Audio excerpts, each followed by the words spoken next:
వేమన కూడా చెప్పలేడు. వేమన ఫస్ట్ ఉంటుంది అన్నం ఉండదు అంటాడు. ఇంకేంది వస్తుంది అట్లే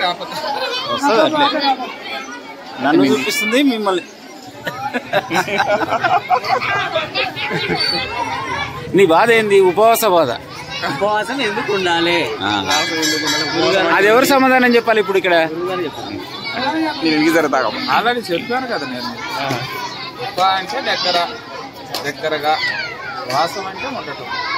భగవంతుడికి దగ్గరగా ఉంటే ఉపవాసం ఉండట్లేదు. పొద్దున మస్తుగా తినే ఉంటుంది. ఇవాళ ఒక సాధన అయింది కదా తినకపోవటం. ఒక పని అయింది కదా సాధన అంటారు.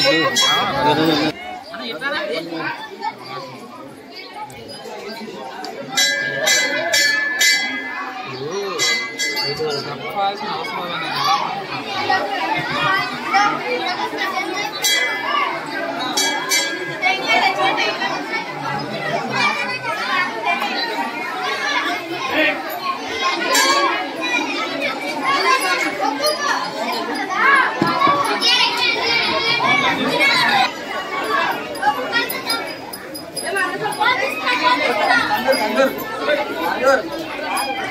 ఎలా